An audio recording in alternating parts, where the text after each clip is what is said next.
new employee transfers into your store. What you didn't know is that she was let go before for theft.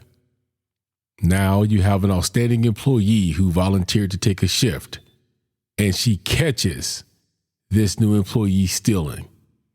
And what happens after that is unthinkable.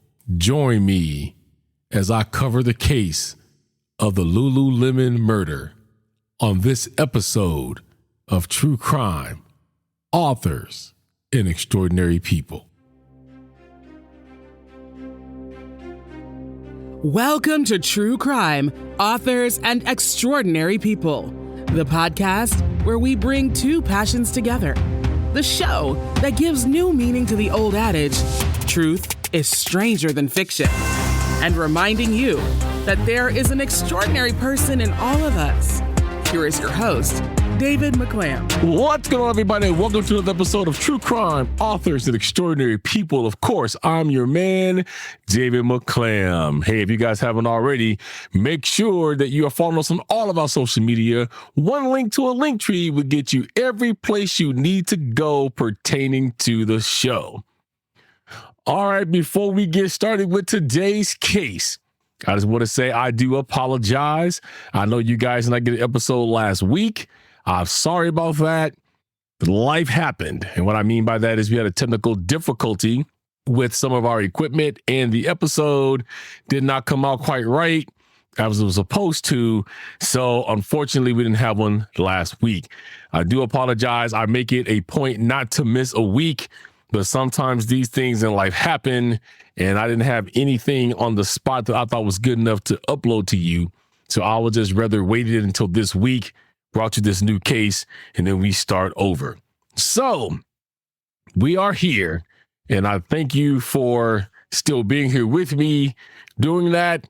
And hopefully we don't have these issues again.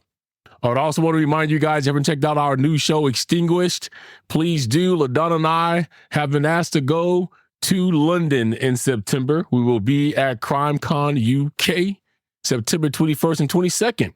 So if you're in the UK area and you're going to be there, or you're just deciding that you're going to go to CrimeCon UK, make sure to use the code word extinguish when you check out, and you will get a 10% discount.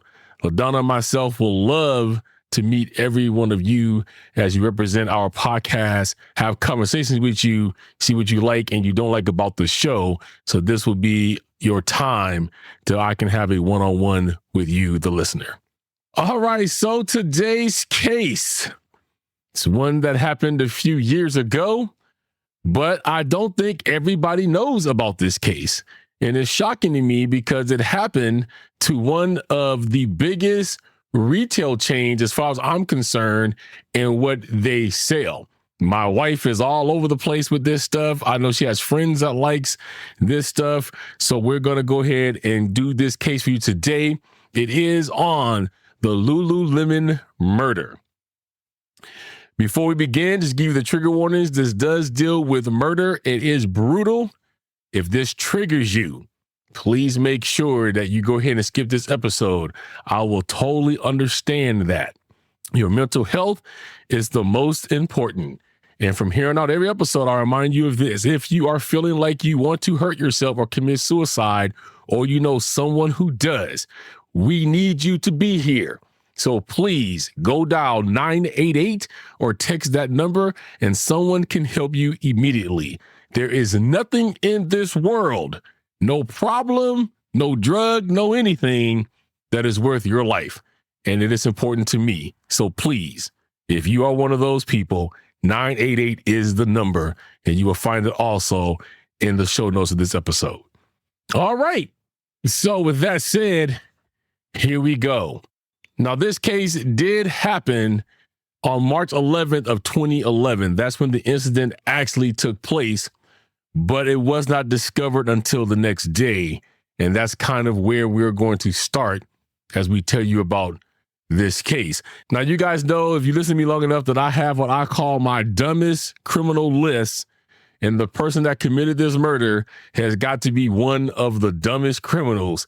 I think it even overtakes BTK for me, and you'll see why I say that as we go along. So on March 12, 2011, a manager arrived in the morning to find the door unlocked, merchandise strewn across the floor, and mannequins in disarray. She could hear someone moaning near the back of the store. Frightened, she asked the man outside to help her search the store.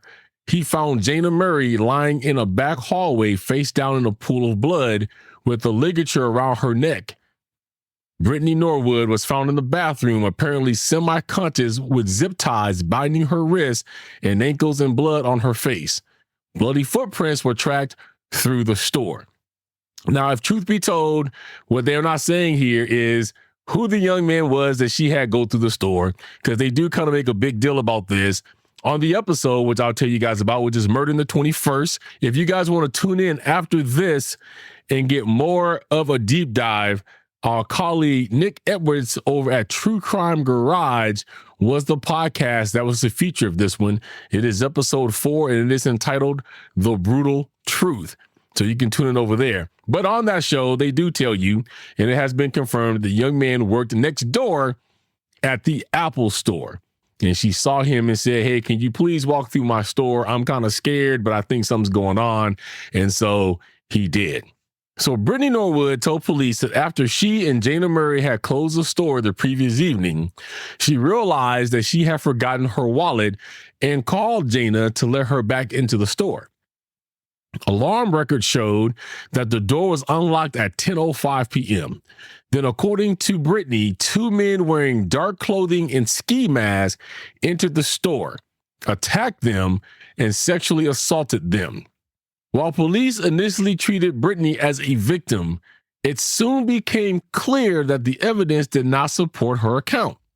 Jaina had been savagely attacked, sustaining at least 331 wounds from at least 5 different weapons, including a knife and a hammer, which may have come from a toolbox in the store. Now, if you guys know anything about crime at all, anything about murder and how it's done, or who commits it, 331 wounds from at least 5 different weapons, being a knife, is extremely personal. In the legal business, they call that overkill. It doesn't take 331 stabs to kill somebody. You can do it in one if you want, but if you look at this, that says to me at least that this murder was extremely personal. The person didn't really have any concern if they would get caught because they used over 5 different weapons, which included a knife and a hammer.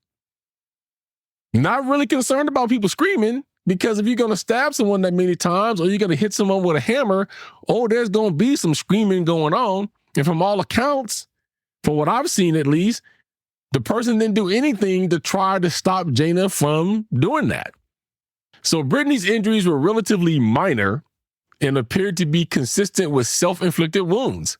A forensic expert at the trial testified that the blood on her face from a cut on her forehead had dripped straight down, suggesting that she had been upright most of the night, not lying on the bathroom floor where she was found. The bloody footprints in the store came from 2 pairs of shoes, a pair of men's size 14 Reebok sneakers, which were found inside the store, and Brittany's own shoe. Additionally, the tracks ended before either exit from the store. Nor did investigators find evidence that either woman had been sexually assaulted, though it was suspected that Brittany Norwood had cut a hole in Jaina's pants to make it appear that she had been. Now, Brittany Norwood denies all of this. So if you're kind of seeing where this is starting to go a little bit, just hold on, because it's going to get even better, and you're going to find out why I call the person who did this a dumb criminal. So during the investigation, it emerged that an employee and manager at the Apple store next door had heard an altercation through the wall the previous evening. Surveillance footage from inside the Apple store shows them standing next to the shared wall, then walking away while a security guard sits nearby listening to music on an iPod. Now, just let's think about that for a minute. The security guard, supposed to be there to protect the premises. He or she is sitting there listening to music on an iPod. Means that can't hear what's going on. I've always thought that maybe if the security guard was doing his or her job correctly, not listening to music on an iPod, maybe they would have heard what was going on inside this store and maybe things could have been stopped. But it's the Apple employees that are hearing things. The Apple employees testified at Brittany Norwood's trial that she heard women arguing, one saying, "Talk to me, don't do this, talk to me, what's going on," followed by screams, sounds of something or someone being hit or dragged, and a weak voice saying, "God help me, please help me." The manager testified that he thought the noise was just drama. I cannot stress this enough. If anything sounds like it is not right, you got to call somebody. And where I kind of had issues with this manager is because it wasn't that he just said all I heard was arguing. He's telling you that he actually was hearing somebody scream for help. Talk to me. Don't do this. Talk to me. What's going on? Followed by screams and sounds of something or someone being hit or dragged. Now, why wouldn't you just call the police? I don't know what was going through this person's mind, but the way that he testified, he just dismissed it. He tells you right here, the manager testified that he thought the noise was just drama. Sometimes drama ends up in murder. I think everyone has the obligation that if we hear something like this on another side of the wall and we are not sure what is happening, we need to call 911 with the quickness. Hey, look, somebody next door to my store, it doesn't sound right. I swore I heard somebody hitting the head with something, somebody's dragged, and there's a woman screaming. You'll have cop cars there in a minute. But he did not do that, which I believe if he would have that night, it could have saved Jaina's life. Police also found blood in Jaina's car, which is identified at the trial as a mix of Brittany Norwood's blood and Murray's. Now, let me tell you what he was actually hearing on the other side of the wall and why I say if he would have called somebody, maybe we could have saved a life. Let's talk a little bit about Brittany Norwood. So Brittany Norwood, of course, was an employee of this store. According to what she had told Jaina and the rest of the crew when they came there, was that she had had some issues at a previous store that she worked in, and she was getting moved and transferred to this store. If truth be told, Brittany Norwood was a thief. She had been let go from the other Lulu Lemon, and for whatever reason, Lulu Lemon decided to give her another chance and sent her over to the Bethesda, Maryland store where Jaina Murray worked. So apparently, everything was good in this store until Brittany Norwood showed up. And then people started noticing things missing. Clothing, I think money, and these things had never, ever happened beforehand. So it was believed that Jaina had caught on to her, and Brittany knew it. Now, they did ask the manager if they had known or suspected Brittany of doing anything, and the manager said, yeah, we suspected it, but we didn't have any proof of it. Now, from all accounts, we didn't go deep into it of, if Jaina knew and was going to tell or if Jaina said something to her, but whatever it was, it triggered Brittany Norwood. She knew the jig was up. Jaina was not going to stand for her shoplifting. So Jaina was not supposed to work that day, if I remember that correctly. She was filling in for a friend. She was trying to make all this extra money. She was a good sister. She had a brother that was in the service. He was deployed. She was sending him all kinds of boxes. Her and her brother was very close. They talked all the time. So, Jaina said whenever there was some hours to come along, she would take them. So she wasn't scheduled to work that night. So she ends up working with Brittany.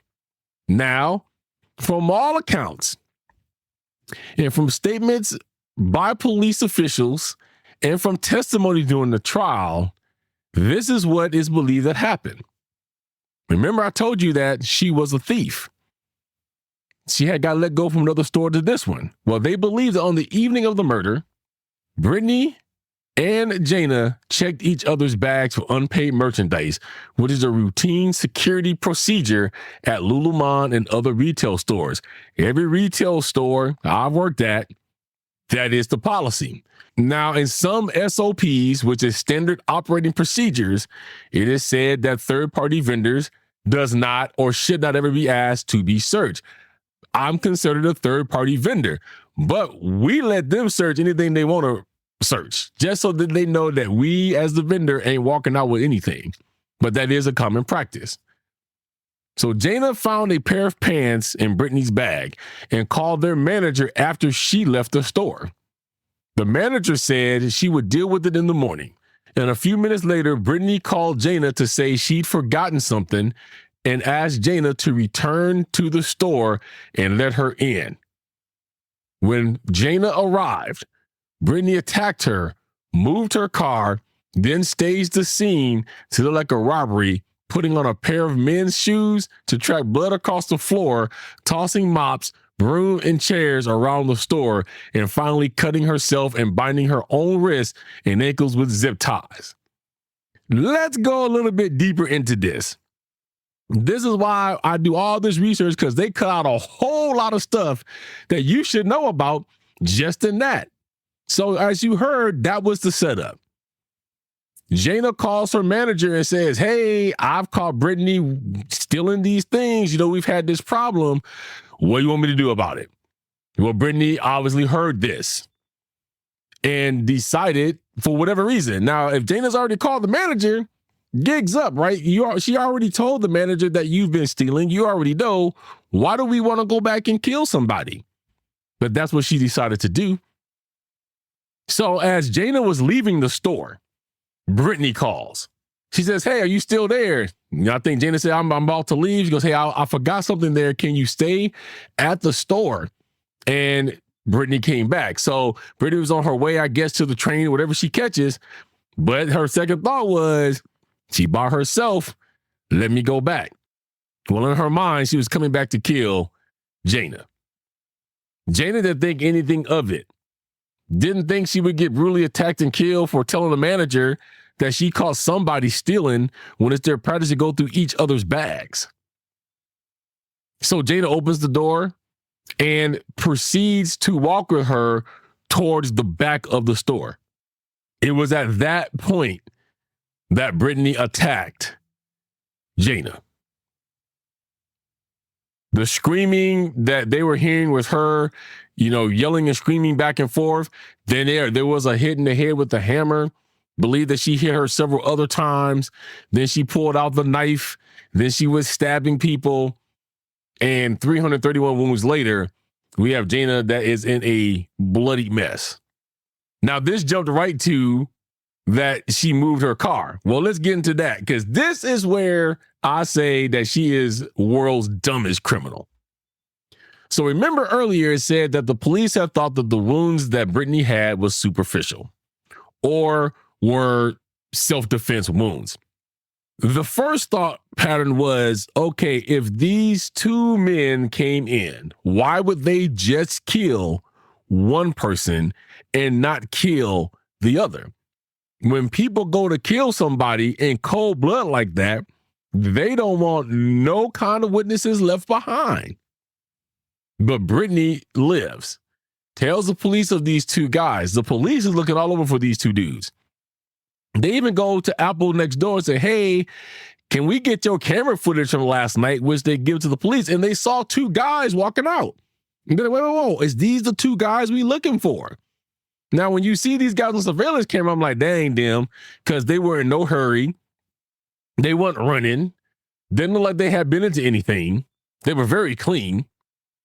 But the police couldn't rule that out since she said there was two dudes. Then she went with the whole I was going to get sexually assaulted story. The story that she kind of gave the cops was that it was I can't remember if she ever said it was a black man or a white man, but the things that she said would make you think that it was a white guy who was racist. Because according to her, I believe that the guy called her a dirty N-word and said that he had never been with one of these. And so that he was getting ready to go and rape her. But as he was going to insert himself, he then says, I wouldn't F you with my D. And he left. This is the story that she told the police. However, she had torn Jaina Murray's pants to make it look like that somebody actually had sexually assaulted her or was going to, but never elaborated on if she had been or not. I think all she pretty much said was that she had asked if the guy did anything to her or whatever, but by this time she probably thought that she was no longer among the living. So they start looking around like, okay, well, that we got to take her at the face value. Okay, but that doesn't sound right. Then down to her wounds, the stomach wounds, they were scratches. So it was almost equivalent to, like, say you ate something that you were allergic to and your stomach started to itch and you just scratch because it itches so bad that you're trying to dig deep into that itch. Well, that's what the scratches look like. She swore it was done with a knife. Come on, people. We all know if somebody is going to hurt you, they're not going to be careful on how they do this. Then it came down to some of the dumbest statements that she made. And here they are. You heard about the moving of the car. It's not funny, but when I think about it, it really is because of what she told the police. She had told the police that she had moved the car. And the police was like, you moved whose car? And she goes, well, I moved Jaina's car. The police kind of scratching their head like, wait, whoa, wait a minute. How did you get out to move the car? And I think she gave some story like, the guys were looking for a way to get out. She told them that the best way to get out would be through the back, not to go through the front. She had the key that would let them out. Now, I want you guys to wrap your head around this one. And of all the kidnapping stories you done heard, how is Brittany Norwood the only one that ever had this opportunity? She tells the police that the men told her to go move the car, let her out of the back door, watched her as she proceeded to walk to Jaina's car, get in the car, move the car, I think like somewhere up the block. Then she gets out the car, walks back into the store where these two men has just beaten up and killed your coworker. You don't know what's about to happen to you, but you just willingly walk back into the store. The cops are sitting there looking like I'm looking right now, like, really? And the cops like, so they just let you walk out the store? And she's like, yeah. And they're like, well, why did they let you walk out the store? Wasn't they afraid that you was going to run or something? Well, no, I guess that they kind of trusted me and, you know, he was looking at me. And so I think he knew I would come back. The other cop's kind of like, didn't you say you saw a cop car? Because she said that she had saw a cop car going up the street. And the cop's like, didn't you say that you saw a police car go up the street? You didn't bother to flag them down. You didn't wave. You didn't jump. You didn't hoop and holler. You didn't run. You just proceeded to do what the two dudes in the store that has killed somebody and that's probably going to kill you too. You're just going to proceed to do what they told you to do, and you're going to just walk yourself back into that situation? And she was like, yeah. And the cop is like, again, he's kind of dumbfounded, right? He's like, but you was in the car. Why wouldn't you just take off? Well, I don't know. I didn't want to leave Jaina alone, she says. In all intents and purposes, we believe Jaina, at this point, unfortunately, is no longer among the living. Second, you saw a police car. So if you think that Jaina's in there dead or it's still alive, your best thing to do now is flag down that police car. These dudes are back in the store, more than 300-400 feet away from you. You going to the car in the parking lot. They sitting there watching you. By the time you hoop, holler, and fly down the police, The police is probably going to stop, and they're either going to stay like an idiot or they're going to run, but you can start screaming, hey, help. We had an intruder, break in, friend on the ground, hurt. They was going to try to hurt me. None of that. You see why I say she dumb? Because anybody in that situation be like, wait, you going to let me out the back? I mean, I can think of some cases right now where people's been kept underground and they charmed the kidnapper to the point to where the kidnapper trusted them and they would leave doors open. And the first moment they got, they was gone. Not Brittany Norwood. She gonna be the first person ever in life to go back to your kidnappers and surrender yourself and say, do whatever it is you came to do. If y'all or anybody believe that story, I have a bridge in France that I can sell y'all. That's why she's the dumbest criminal. You just told a story that ain't nobody gonna believe. I said BTK was dumb because he led the police to his own self. He committed all these murders, pretty much did the perfect crimes, was off scot-free, but narcissism got to him. When I say dumb criminal, I don't mean because he wasn't smart. Most serial killers are smart. It means he did something dumb that caused his own self to get put in prison. In his case, he just couldn't stand the fact that he was out of the spotlight and that somebody else may take the credit. And in typical serial killer narcissistic form, here he came. In Brittany's case, she's dumb because she concocted a total unbelievable story that she should have known at the end was going to end with her butt getting convicted. So finally, the cops get enough of this. And they look her in the face and they say, well, we know you killed Jaina. And she's like, no, I didn't. I really was.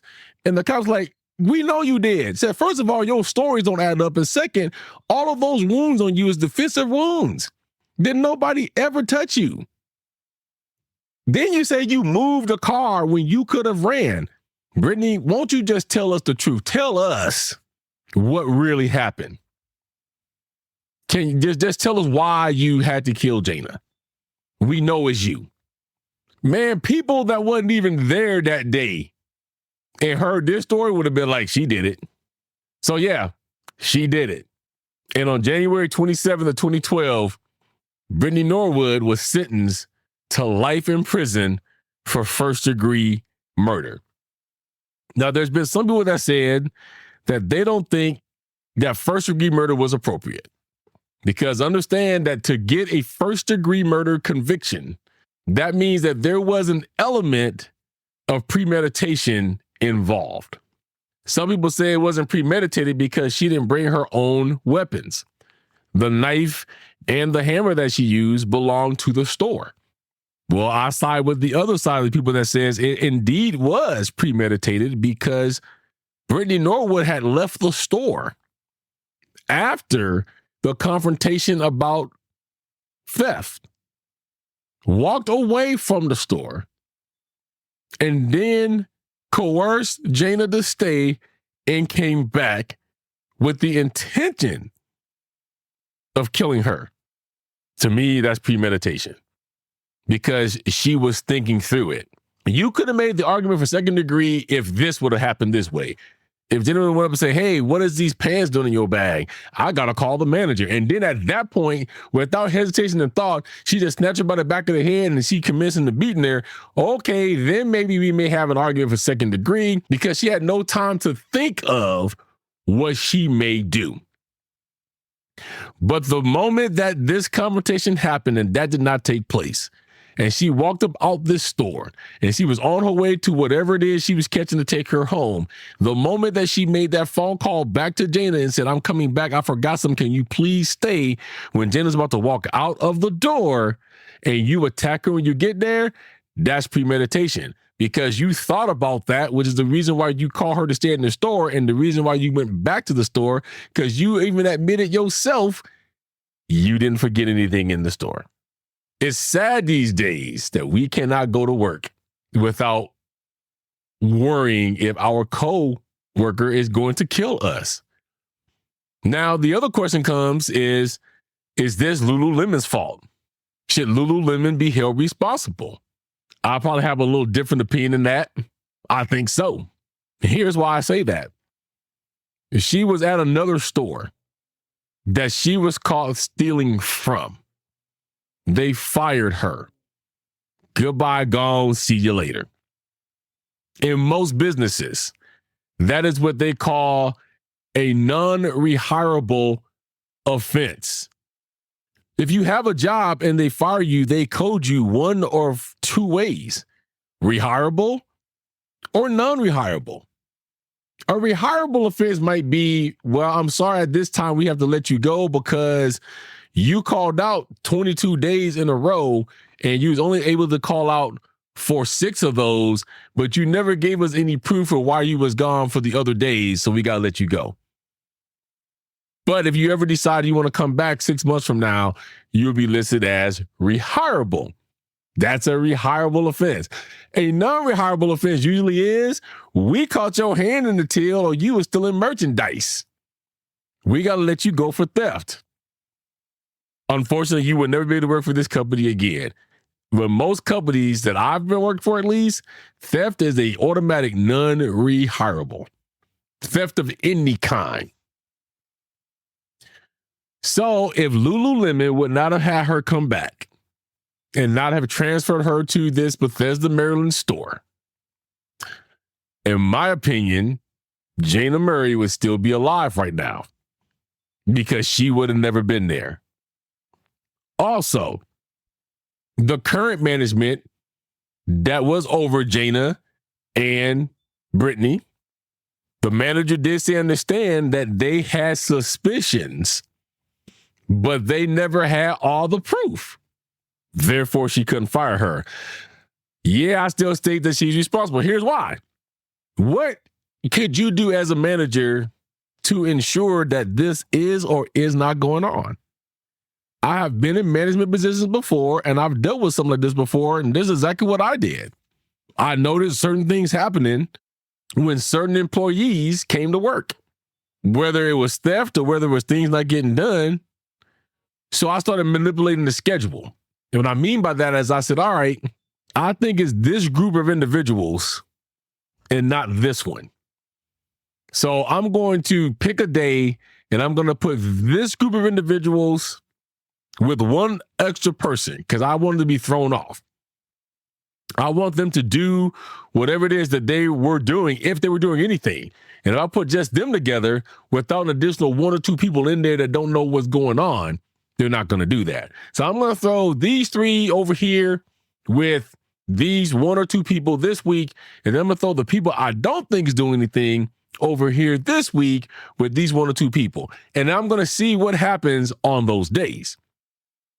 Because believe me, people, if somebody's doing something at a job that they feel like they cannot get caught or haven't been caught, they're not going to stop doing that.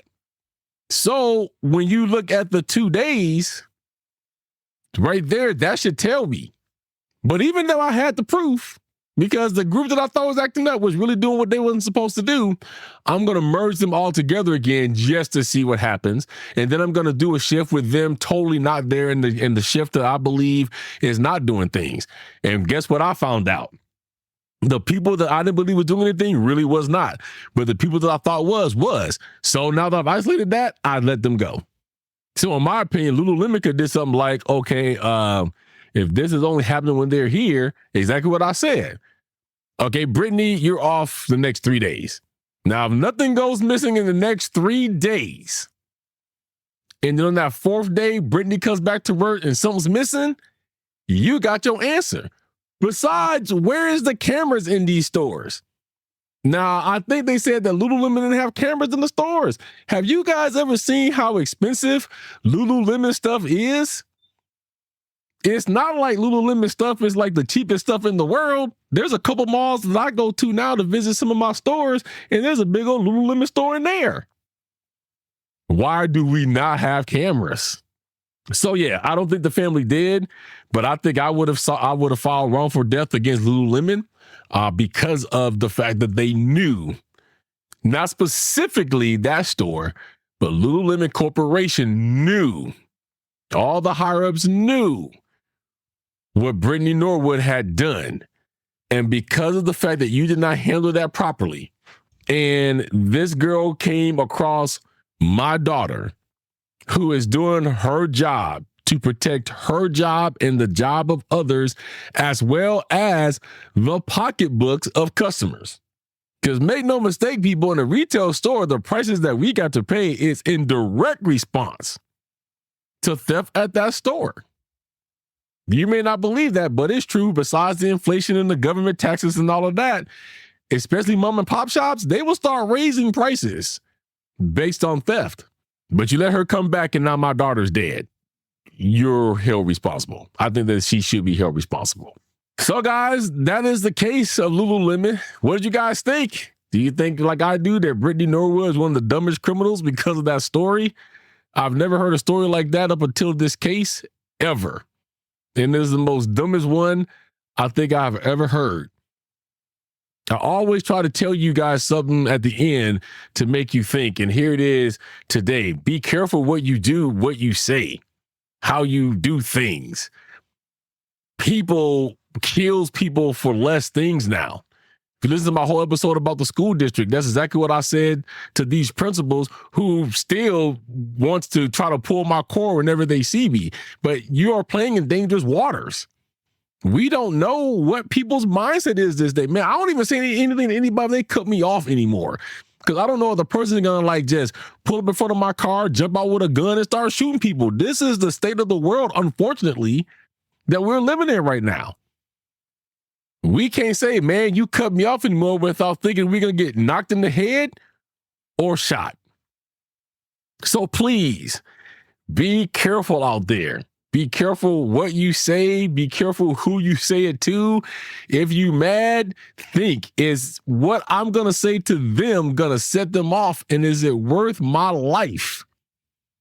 Because I'm angry. My wife is one of the biggest people I yell at all the time for that, because she will say something to somebody to me. I'm like, you can't go doing that. Well, they cut me off. Okay, I get that. But if you look at the state of the world we in, we can't go doing that no more. People's allowing just to take us out. So please be careful. When it comes to Jaina Murray, may she rest in peace. My condolences to her family. Of course, her brother and her parents, even though this was back in 2012, these are things that never, ever leaves you. It's horrible enough if we lose somebody in the natural sense of the way that we're supposed to, you know, meaning that somebody just died of old age or somebody got an illness or whatever the case is. But it hits differently, not to minimize that, but it does hit differently when somebody is killed and taken away from you unexpectedly and before that person's time. To Brittany Norwood, you're the world's most dumbest criminal. You're exactly where you need to be, locked up for life. I know that they did give you life in prison for first-degree murder. I don't remember because it didn't say if you got parole or not. But if you ever do get parole, you never need to get out. And I hope everybody who can shows up there and protests that. All right, guys, once again, if you want to go a little bit deeper into this case, check out the show Murder in the 21st. It comes on Friday, but you can watch episode 4 right now, The Brutal Truth, which deals with this case, the Lulu Lemon murder. And our colleague, once again, Nick Edwards from True Crime Garage, is the podcast that is featured here. So check that out. Also dealing with the same show. I know that I had told you guys before to tune in on November 10th, and LaDonna Humphrey will be there. She'll be interviewing Melissa Ponder on behalf of our podcast, Extinguished. Well, last week we got the call that the network decided to move us up. So we actually aired on November 3rd, which was last Friday. And you can catch that episode now in demand if you have not seen it. It is the 5th episode and it is entitled In Plain Sight. It does deal with the horrific Superbike Motorsports murders. Now, the good thing is, if you want to hear the Donna and I's take after you watch this episode or before, you can go over there and you can listen to all 4 episodes over on Extinguished, where we will break down the case for you. You will hear the interviews that you hear on the show, because LaDonna did too. She did one with Melissa, and then she did one with Charlie's sister, Katie. You'll be able to hear both of those interviews in their entirety over on Extinguished. All right, guys, I thank you for joining me this week. I hope that you got something out of this case. Again, be careful out there. We never know who we are up against. Coming at you next week, the author I have for you is the voice for victims of narcissistic abuse. She's went through it herself. She gives you grave detail on how that is. And of course, she wrote a book which is called Gasping for Air, The Stranglehold of Narcissistic Abuse. She even has a narcissistic abuse quiz to show you if you are dealing with that. So you do not want to miss that episode next week. And then my extraordinary people, I said people because there's 2, is going to teach you about an evil crime that you as parents may not know exists. It's called sextortion. My guests found out the hard way because they actually lost a child to this horrible crime. And now they're out there doing everything they can to educate you, the parent, and the child on how not to fall into these grasps. And their son hasn't even been gone a year yet. You don't want to miss this one. They are Tim and Tamia Woods, my extraordinary people. And when you tune in, you'll find out exactly why they are extraordinary. All right, once again, guys, thank you for tuning in. I know you have many options in true crime and interview podcasts. I am just glad that you have chosen me to be one of them. So stay safe out there. Be good to yourself and to each other. And always remember, always stay humble. An act of kindness can make someone's day. A little love and compassion can go a long way. And remember that there is an extraordinary person in all of us. I'll catch you guys on the next one. Don't forget to rate, comment, and subscribe. Join us on social media. One link to the link tree has it all. Feel free to drop us a line at truecrimeandauthors@gmail.com. Cover art and logo designed by Arslip. Sound mixing and editing by David McClam. Intro script by Sophie Wild and David McClam. Theme music, Legendary by New Alchemist. Introduction and ending credits by Jackie Voice. See you next time on True Crime, Authors, and Extraordinary People.